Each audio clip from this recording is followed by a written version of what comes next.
My name's Garth Mullins. I'm the host and executive producer of Crackdown podcast.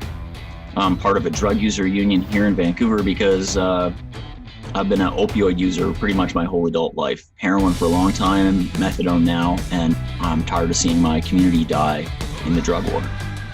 Nobody believes drug users.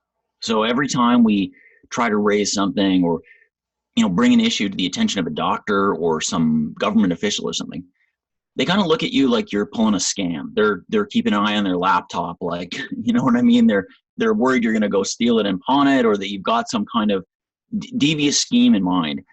So when we started to say to people, this methadone isn't working, an overdose crisis was starting. They switched us onto this new big pharma formulation of methadone, and it wasn't working for a lot of people.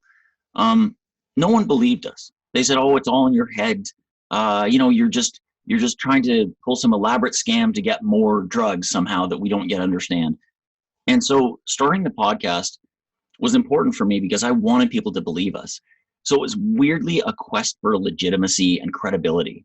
And getting the Hillman Prize really helps us with that, because it is lovely to have the work acknowledged. But I can also take that prize and stuff it in the faces of those same officials who wouldn't believe us and say, look, there's more people out there.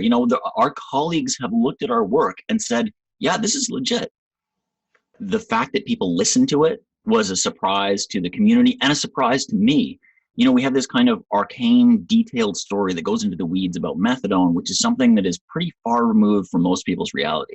But I think when I realized that the other side actually had no case, and we started to develop the record from the Freedom of Information requests of government documents, of academic literature, and then we went to look on the other side. We found there's one guy with one study, and even he didn't want to really stand behind the methadose product. I was just like, holy shit, this isn't just people that disagree on technical matters. This is people who do not care if we die. And that was gobsmacking to me, Often the overdose crisis is covered like a force of nature. In fact, sometimes people call it a perfect storm, or it's like a hurricane or a flood, like this thing that's happened. And if only we could figure out why and maybe give people some life preservers or something like that. This is a force of policy.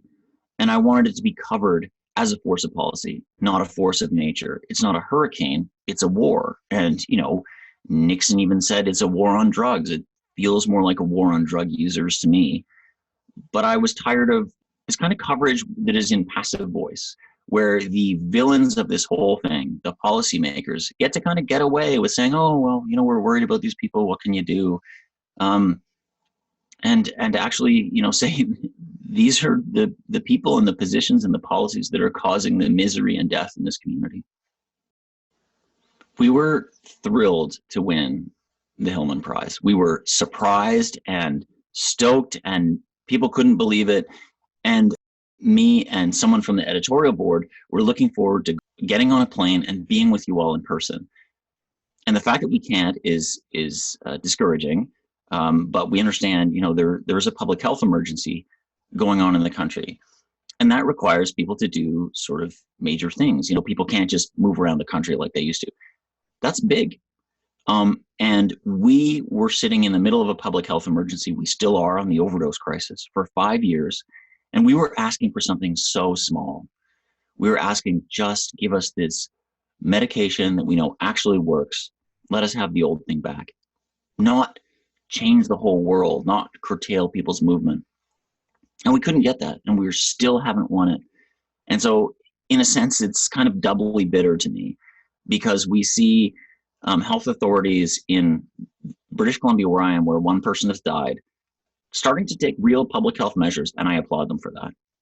But in my province, 4,000 people have died over the last few years of overdose, and they have never been so moved.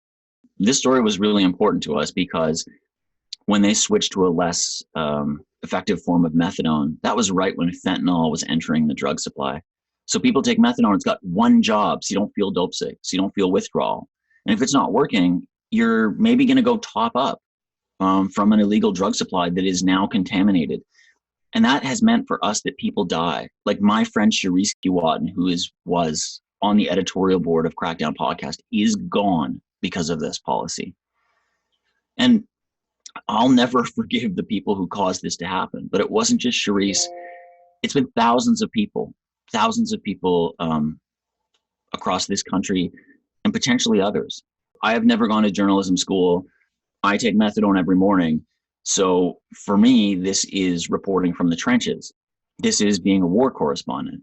And I know that the rest of the editorial board feels that way too, that we've lived this and we see how our stories get recast and sort of remixed according to narratives that are out there. I guess we're tired of that and we wanted to do that ourselves.